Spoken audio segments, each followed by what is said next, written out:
So I was just thinking when listening to that conversation before, I don't have to step up here because circularity was already mentioned and everything, so I don't want to repeat that. What I will try to do is I will share a little bit the perspectives that we have on circular economy in the metals industry. There's no application for circular economy.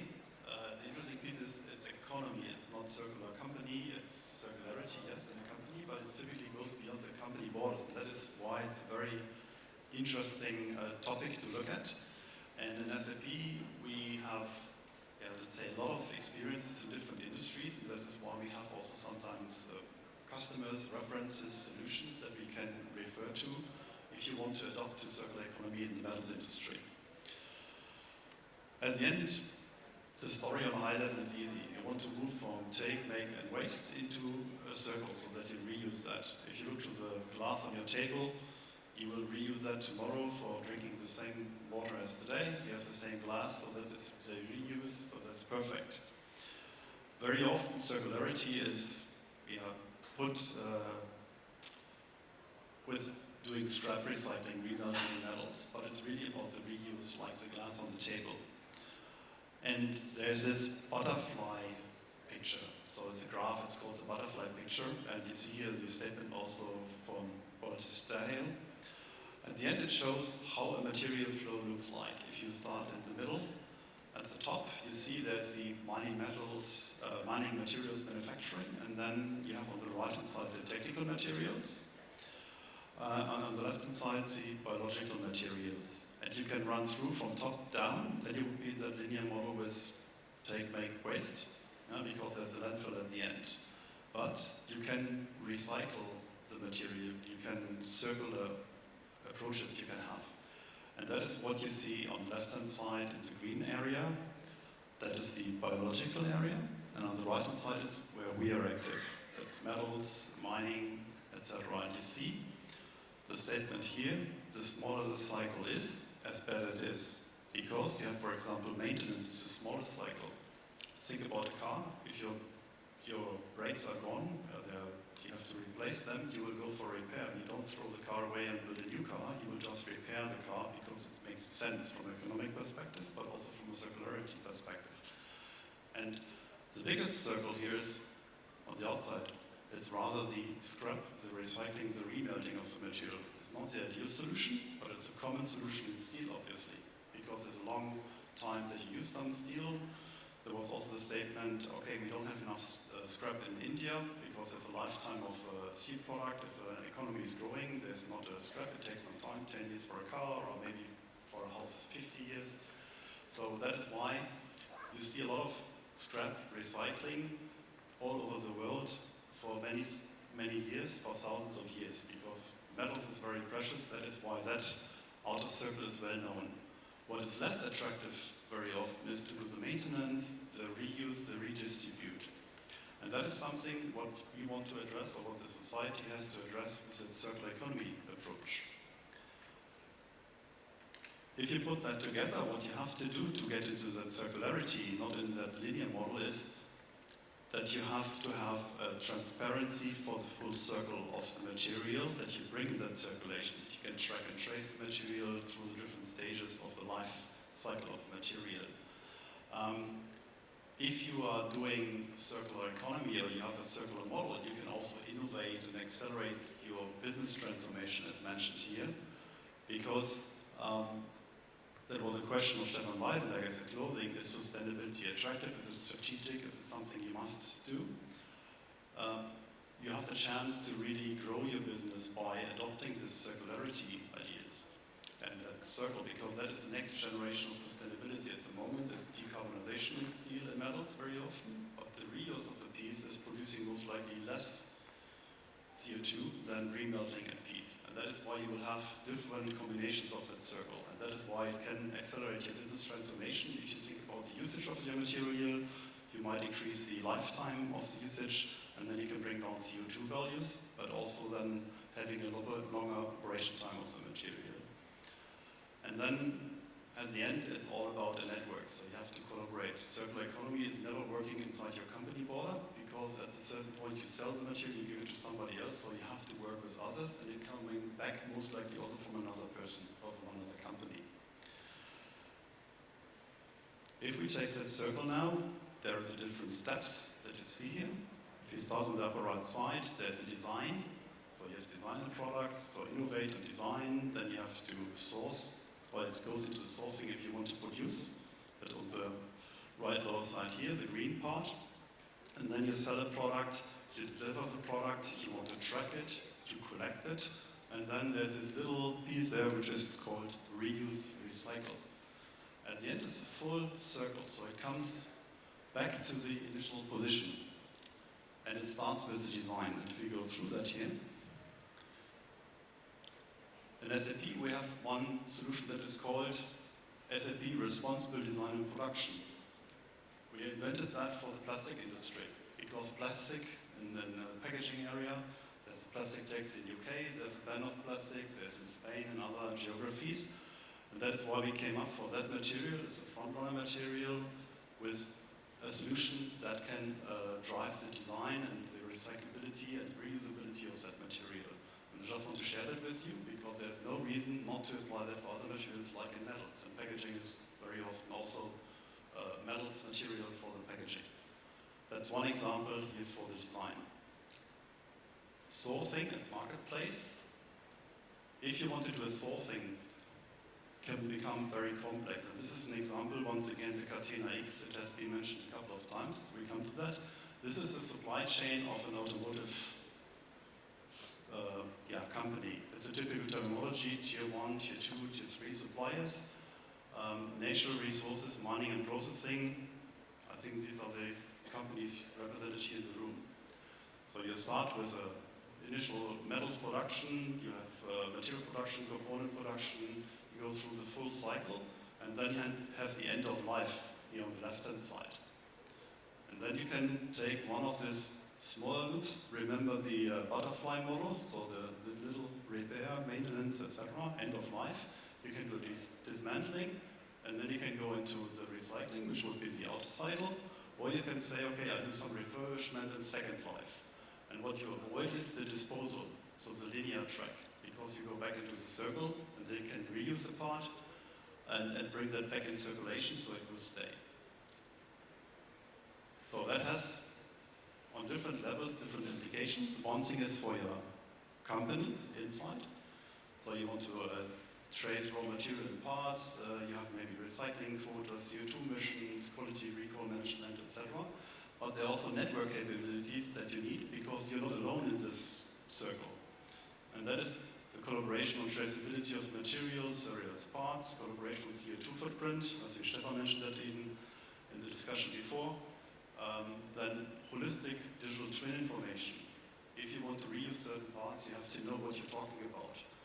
Digital twins for machines, etc. are well known, but digital twins could be also for buildings. We see customers now going into having a digital twin of buildings to be able to trace material over years and identify and do the recycle or the reuse of that parts. This is the example from the automotive industry. This is the cycle they want to achieve. How can you do that? So at the end, this is now in a linear one. You want to avoid the disposal on the right-hand side, and then you have different solutions that you could use for that one. So in SAP, we have a couple of features we can offer. There's a digital twin foundation, there's a returnable packaging management. We have a kind of sustainability marketplace that we start. It's called Anchor, but it's a kind of startup model, and the circularity cockpit. The circularity cockpit you see here, and here's the Catena X coming in. So the idea is that we as SAP, we work in that Catena X consortium or group. A lot of automotive companies have been driving that, so like Volkswagen, BMW is part of it, but even ThyssenKrupp Materials is part of it as a steel trader. And the idea is that you can have a digital twin, or you have the information in one common shared place for an industry, for a certain piece, that you can then later on say, okay, I have a cockpit, I have a digital twin. At a certain point, there's the end of life of a car. And that is when you go in and say, okay, I have here the data, I have here the register where everything is in. I can identify exactly what I have. And then I go on the right-hand side and say, okay, I can pull the data from the original producer, of the car manufacturer, because as a recycler, as a company who's collecting cars, I might not have that information right away, but it's standardized. I can take that data, I can analyze the components and go in a reuse or in a recycle strategy, because maybe I can just reuse that part to prolong the life of that part, or I have to go into the component offering for another company, or I do the dismantling and maybe also the recycling of that part, but everything in a combined and collaborative manner.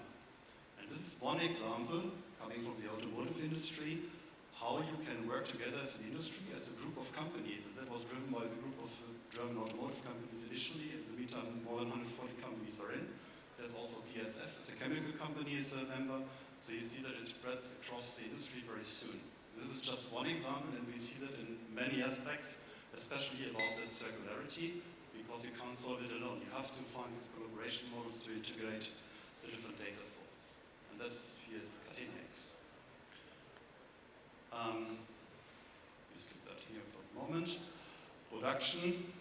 In production, we heard from JSW, you have to be very efficient, you have to reduce the CO2, etc. Circular economy, it's no difference from that perspective. You want to be efficient, you have to be very good in your production.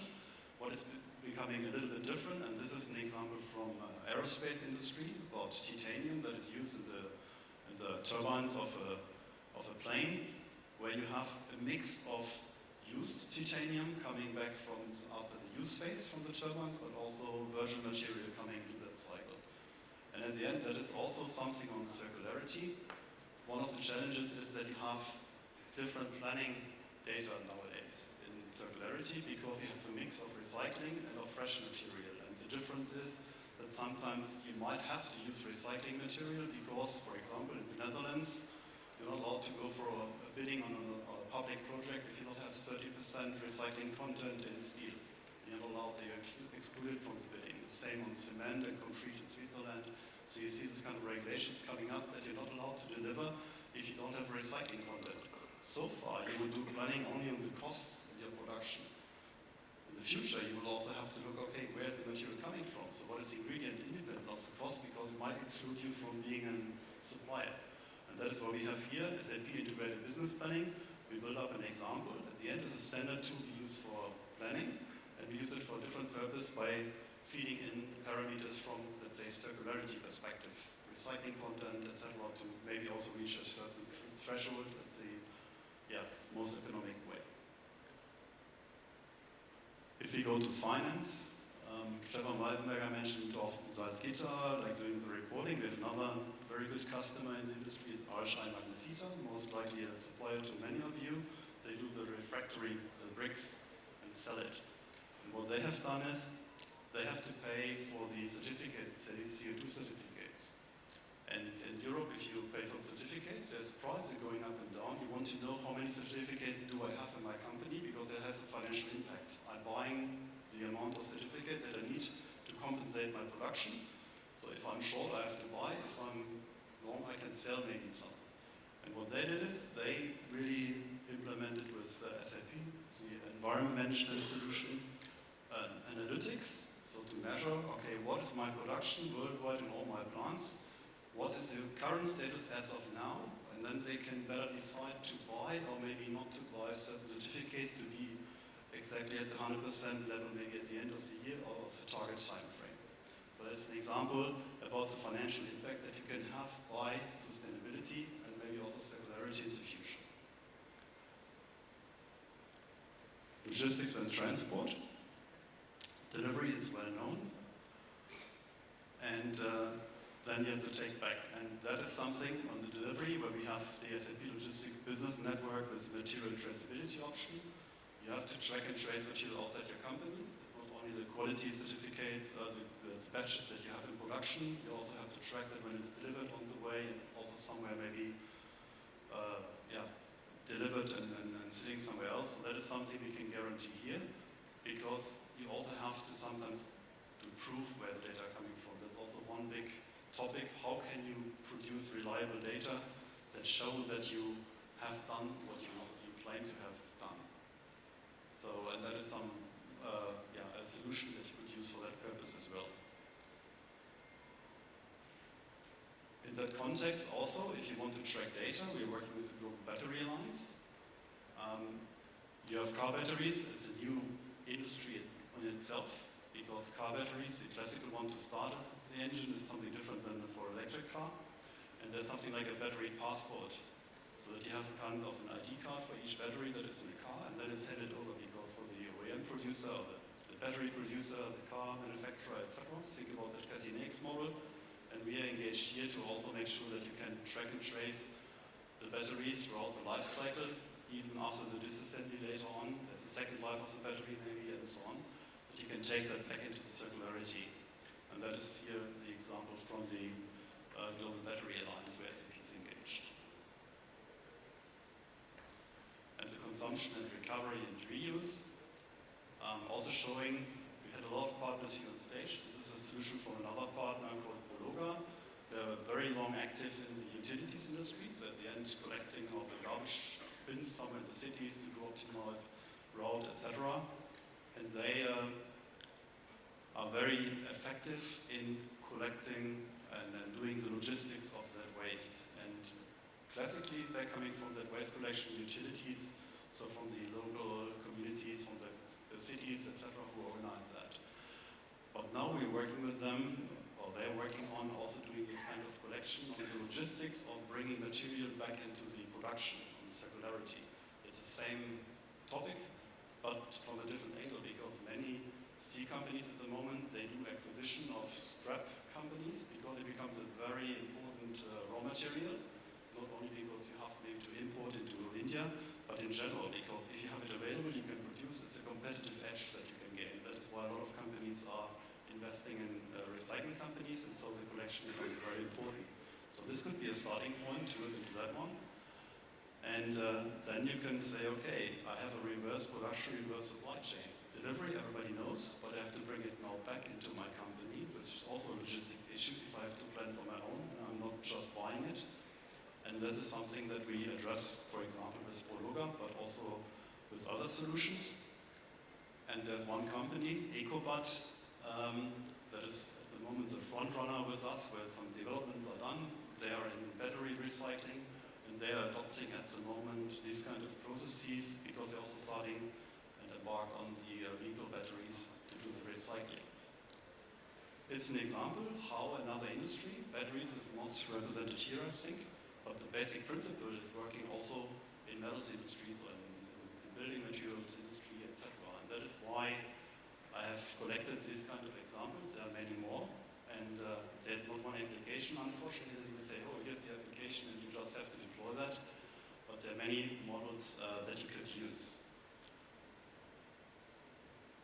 So, at the end, circular economy is the next logical step in greening manufacturing industries, because everybody's looking into the company, but this is going beyond the company board in the industry to work together. And we can support you because we have the solutions, maybe from another industry background, etc., that can be reapplied, or maybe there can be an evolution of a certain solution. We also have new solutions that have been mentioned also before, like the sustainability data exchange, where you can do that, or like in Catena X, where we make sure that you can collaborate in this process. We have a really large customer base. Here in the room we see that already for India. If you look for the steel industry, I think we had a pretty good representation from the industry, but in general, because we're active in all industries, we also have a good ecosystem. You have seen that today. So many partners who extend the solution for certain purposes. SAP strategy is of course set to green, and at the end, everybody has to be aware circular economy, that is a real marathon that you have to run. It's not a sprint, it's not a project that you run in 3 months and you're done. It's an ongoing, let's say, circular activity that you have to do forever with your company, because otherwise your company might not exist at a certain point, because the society will drive in that direction that you have circular models. With that, I would like to close here. I don't know whether I've been on time, there was nothing flashing.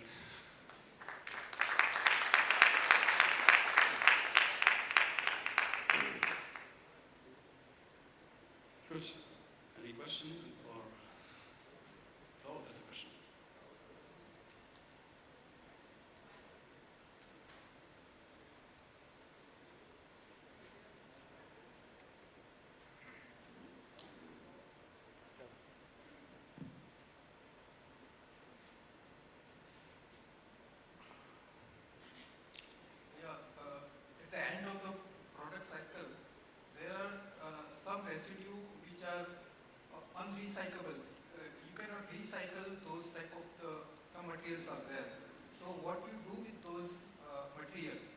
you incinerate, you burn it, they will emit the poisonous gases. So where you cannot dump it, you cannot burn it. What you're going to do with those type of unrecyclable materials? Yeah. I think the physical issue you can't solve with IT, so it's unrecyclable in the status. That's, I would say, an engineering topic. But what could be is, if you have really unrecyclable material, that you could start with the design of the product so it might become recyclable. Because if you have, for example, certain materials that you can't recycle, you can influence it already in the design phase of the initial product that is produced. I think that's a topic very often in packaging material nowadays, that you have a mix of materials that is hard to extract. So that would be a topic for the product design itself. And then it's maybe also like this carbon to chem, or that you have CO2 that you give to the chemicals industry, so it might be something that you can recycle, but maybe you just don't know it, and you could bring it into another stream and use it as an input material. And that's maybe enabled by this kind of marketplaces, by this kind of data sharing, because then you have the chance to find another solution for the non-recyclable material. I would say, thank you.